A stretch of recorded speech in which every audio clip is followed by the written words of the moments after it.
On this edition, the Iraqi crisis pulls in the United States and Iran as violent militants capture more cities in the country. Korean President Park Geun-hye arrives in Uzbekistan as part of a week-long Central Asia trip aimed at seeking business opportunities and promoting her Eurasia energy and infrastructure initiative. And a preview of the economic policies of Finance Minister nominee Choi Kyung-hwan, who is widely expected to focus on growth and deregulation. Happy Monday, everyone. Welcome to the show. I'm Kang Chae-ri in Seoul.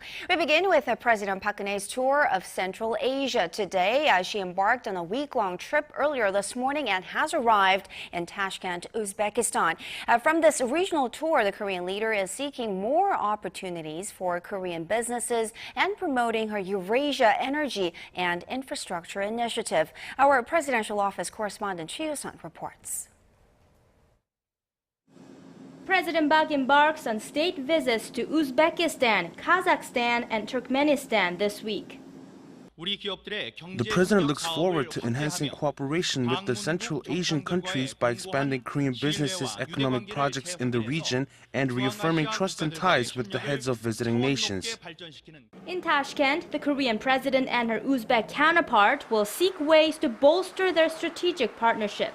There are currently some $8 billion worth of joint projects underway, such as a gas field development and chemical complex construction, and Seoul hopes to go beyond into areas of renewable energy and textiles. President Park, who has proposed an initiative that will link energy and infrastructure in Eurasia, will also visit Samarkand, a city that was at the heart of the Silk Road. In Astana, the Korean leader and her Kazakh counterpart will discuss current projects worth roughly $10 billion, including construction of a thermal plant and petrochemical complex.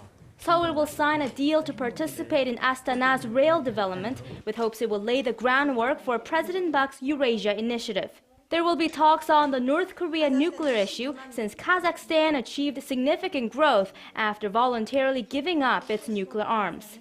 President Park will be visiting Turkmenistan for the first time as a Korean leader, where she plans to ask the country to support Korean firms seeking to participate in large-scale infrastructure projects in the gas-rich nation. During her 6-day tour, the Korean president also plans to meet with ethnic Koreans living in the three countries and pledge her support for active cultural exchanges with the region. Choi Kyung-hwan, ARIRANG News. The Korean government says it will react if Japan waters down a historical apology for the sexual enslavement of Korean women. Japan is expected to announce the review sometime this week. Kim Min-ji reports. The Korean government will take action if Japan announces a verification that hurts the spirit of a historic apology regarding the forceful mobilization of Korean women as sex slaves. A government official on Sunday expressed Korea's stance on the matter, saying that it will present authoritative documents, both domestic and foreign, that will prove Japan responsible in the historic truth about the wartime sexual slavery issue if Japan hurts the spirit of the Kono Statement. The 1993 Kono Statement, named after Yohei Kono, the chief cabinet secretary at the time, acknowledges that the Japanese army was involved in recruiting women to serve in frontline brothels. Seoul's reaction comes after a Japanese media reports that the Abe administration will submit its verification to the National Diet soon. The Japanese government has set up a panel to verify the events leading to the historical apology.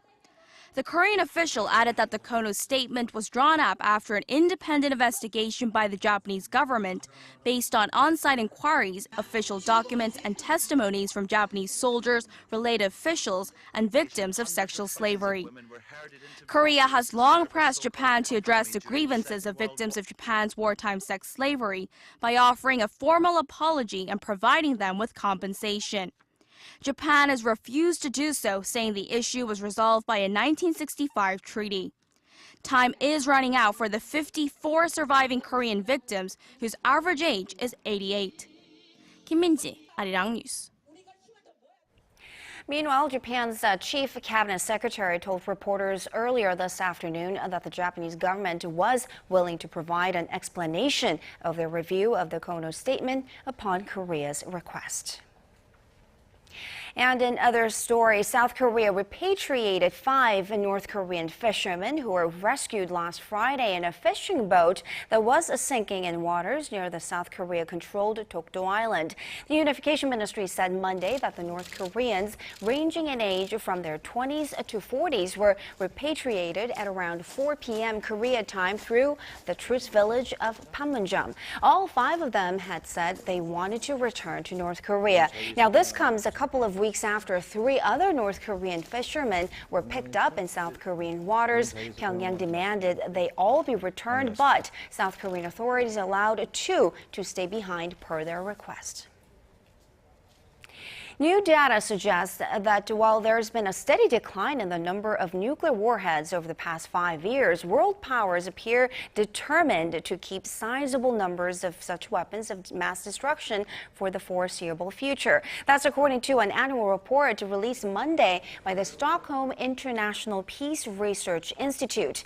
As of early 2014, 9 countries still had a total of 16,300, down by about 5.6% from the previous year, and the pace of reductions have slowed compared to a decade ago. The report shows that the United States and Russia possess about 93% of the world's nuclear weapons and identifies 7 others as nuclear states, namely Britain, France, China, Pakistan, India, Israel, and North Korea. Pyongyang, according to the report, has 6 to 8 nuclear warheads in its arsenal. Korea's rival political parties are wrangling over whether to go ahead with the Prime Minister-designate Moon Chang-geuk's confirmation hearings amid the increasingly heated debate over his controversial views and comments on history. Ji Myung-gil has more. A motion calling for parliamentary confirmation of the new Prime Minister nominee, Moon Chang-geuk, will be submitted to the National Assembly on Tuesday. Once the request is filed, legislators have 20 days to vote on the appointment. The ruling Saenuri Party has jumped to Moon's defense, saying he needs to be given a chance to be vetted through a confirmation hearing. Party spokesperson Park Dae-chul accused the main opposition New Politics Alliance for Democracy, or NPAD, of not giving Moon a chance. The main opposition bloc is not even giving the nominee a chance to be questioned on stage. Not holding a confirmation hearing is anti-democratic and goes against the people's will. The ruling party has attacked the opposition bloc, accusing it of using the controversy surrounding Moon to score political points. However, the NPAD, which has been concentrating fire on Moon's questionable comments regarding historical issues, continues to demand his withdrawal. If Moon stays on, it will be an insult to the people, turn Korea into a pathetic nation, cast doubt on President Park's concept of a nation, and bring ridicule to the Saenuri Party. In a lecture delivered at his church a few years ago, Moon said Japan's colonization of Korea and the division of the Korean peninsula was all part of God's will. The National Assembly will hold a 3-day interpellation session starting Wednesday, signaling the start of June's extraordinary session. Ji Myung-gil, ARIRANG News. For the latest in news that impacts Korea and the world,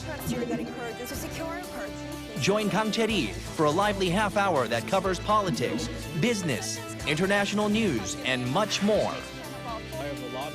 Live at 8 every weeknight on ARIRANG TV. Human Rights Council headquarters in Geneva on Thursday, finding ways to persuade.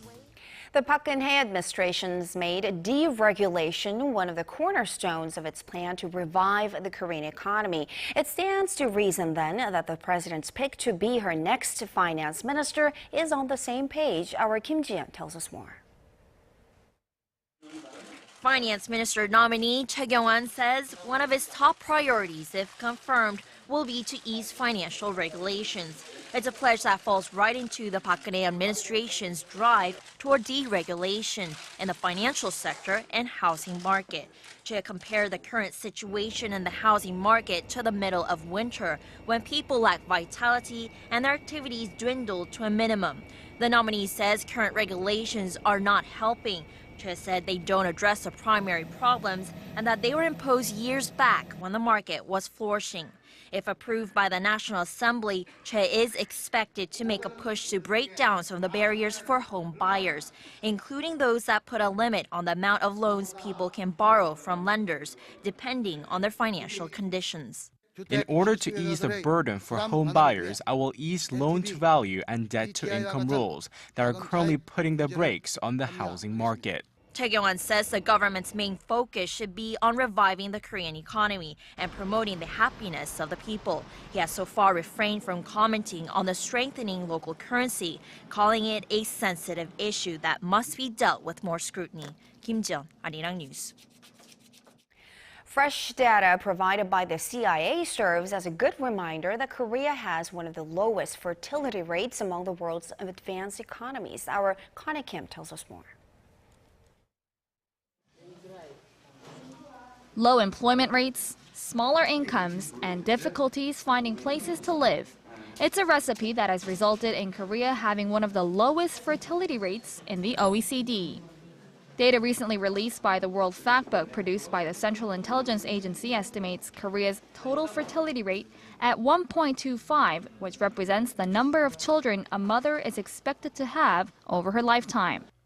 Topping the list were the African countries of Niger, Mali, and Burundi. Israel, Mexico, and France had the highest rates among the OECD. Now, experts say the low birth rate in Korea comes from a combination of factors. The low fertility rate can be seen among married couples and those who are not married. Among the unmarried, high youth unemployment rates and low incomes are the major reasons for putting off marriage.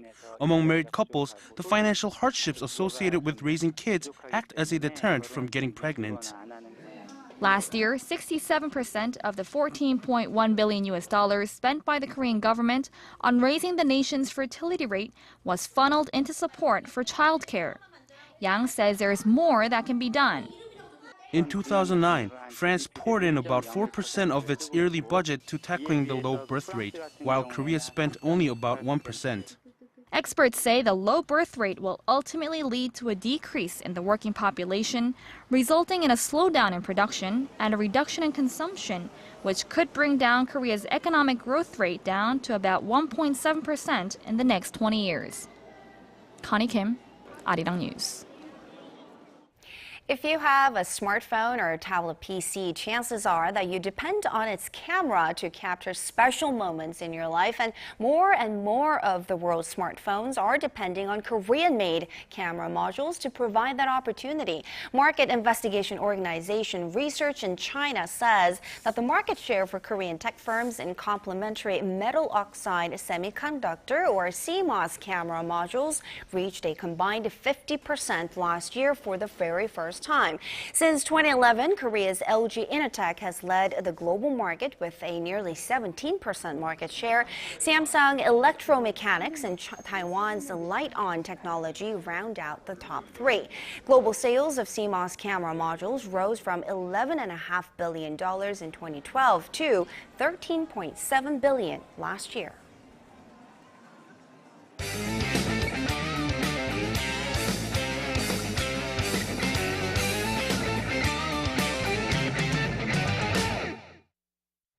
For all the excitement and disappointment at the World Cup, sometimes it's just nice to sit back and look at the numbers. And there are plenty of those to keep an eye on this time around, from the player with the most goals in World Cup history to the country that can boast the most appearances. Our Yudian tells us more. It's every soccer player's dream to play in the World Cup, the most viewed sporting event in the world. Now, there was one player that played a staggering 25 matches in the World Cup, and that's German midfielder Lothar Matthäus. Now, the German legend with the most appearances in the World Cup took part in every World Cup between 1982 and 1998. Now, when it comes to Korea, Park Ji-sung is the country's unforgettable hero. Park scored the winning goal against Portugal at the 2002 World Cup at the age of just 21, making him the youngest Korean player to score a goal at a World Cup finals.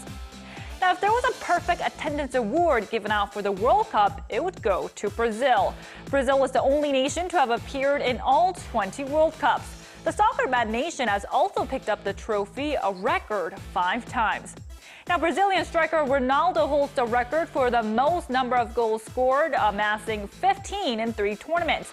Since his last World Cup in 2006, Ronaldo's record remains untouched, but that could change over the next month, as Germany's Miroslav Klose is just 1 goal behind. Soccer balls in previous World Cups have been criticized for being erratic. Now, this bazooka, the official ball for this year's tournament, is made up of just 6 panels, the smallest number of panels used for a soccer ball ever. With fewer stitches needed, experts are calling it the most stable and accurate ball ever. That does it for your look at the World Cup by the numbers.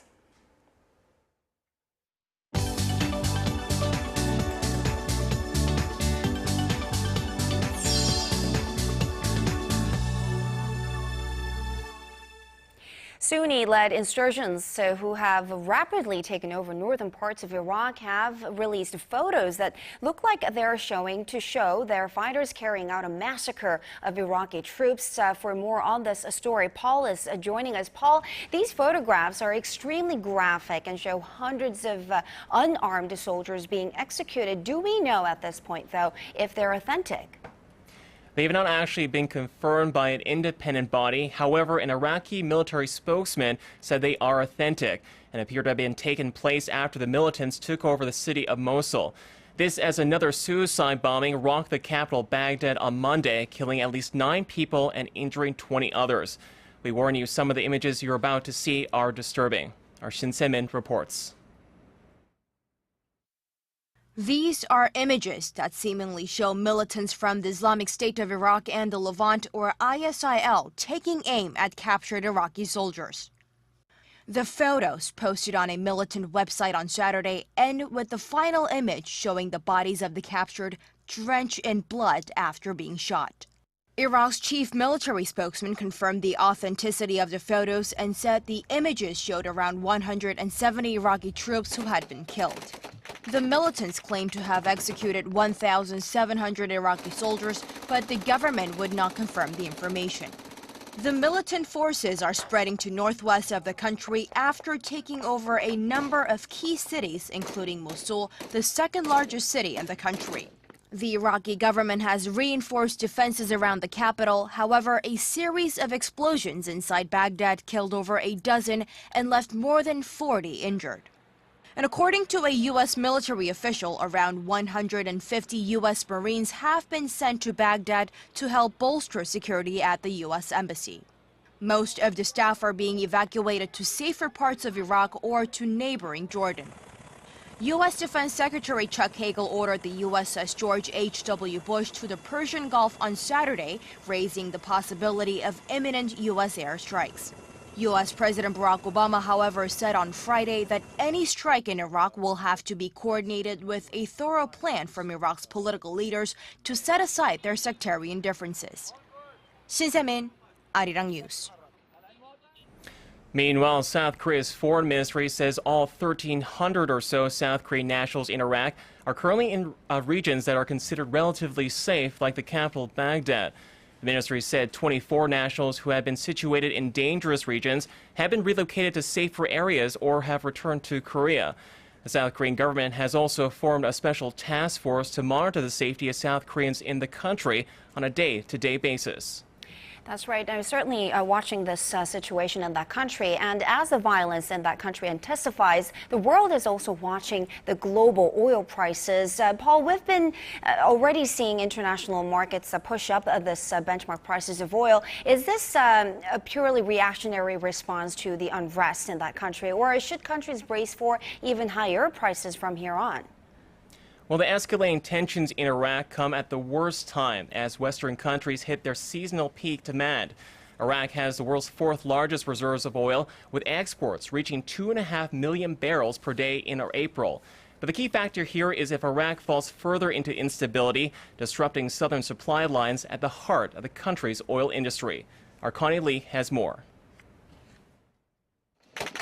The worsening crisis in Iraq is causing concerns in the international community about oil output and oil prices. at production of about 3.3 million barrels a day. Iraq is the world's second biggest oil producer, after Saudi Arabia, in the Organization of Petroleum Exporting Countries, or OPEC. And according to the International Energy Agency, the country accounts for roughly 4% of global oil production. Making matters worse, OPEC says that global consumption will increase sharply in the last quarter of 2014, and the organization plans to produce more to meet demands.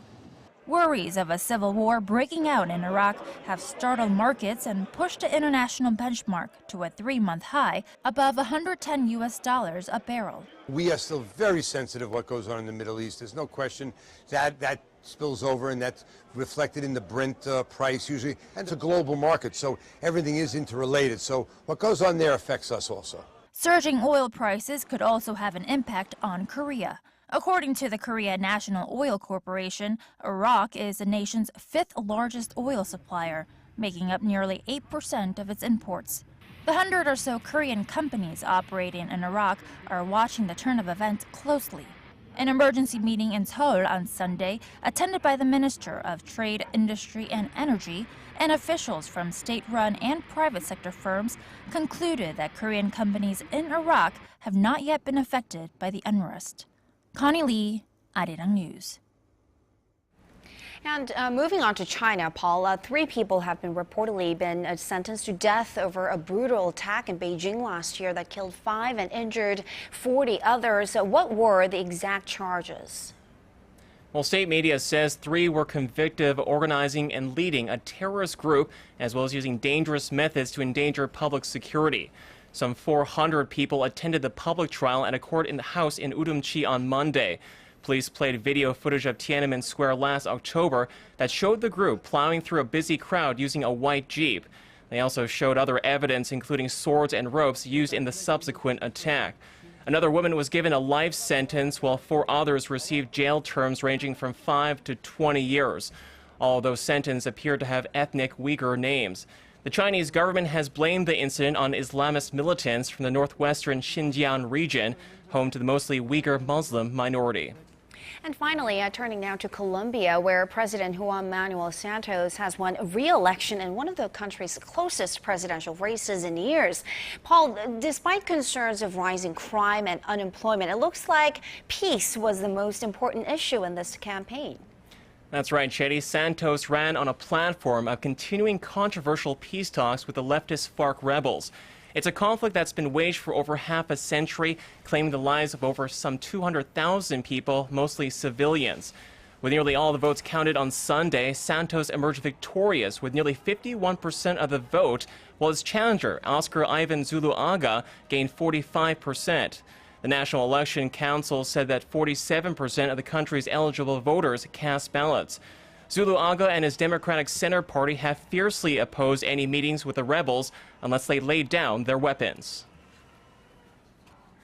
Today's message is also for the FARC and the ELN, and the message is clear. This is the end of more than 50 years of violence in our country, and the start of a new Colombia with more liberty and more social justice.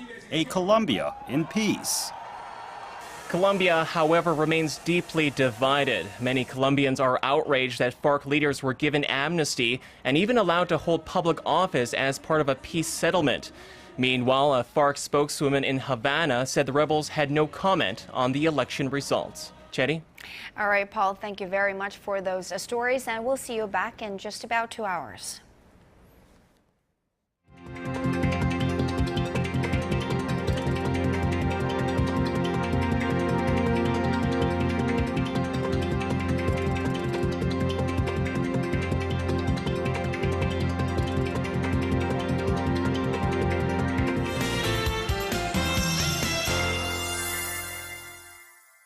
And Bo Kyung is joining us from the Weather Center to give us weather updates, of course. And now the first monsoon, my least favorite, I got to tell you, of the season, is arriving in Jeju tomorrow.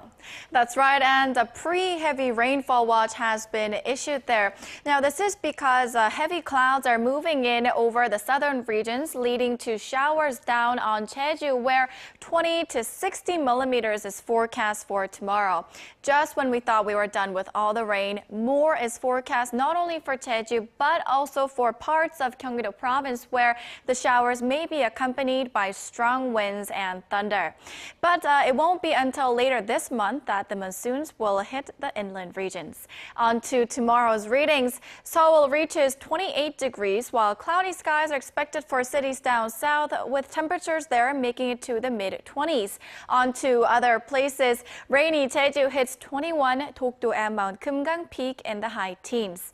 Well, on Wednesday, Korea faces Russia and Brazil, and it looks to be cloudy there tomorrow, but the sun will make its way out, with the high there reaching 32 on Wednesday. So best of luck to all our players. That's all from me at this hour, and back to you, Teddy. That's right. The best of luck to all of them. And that will do it for this edition of ARIRANG News at 8. Thanks for watching.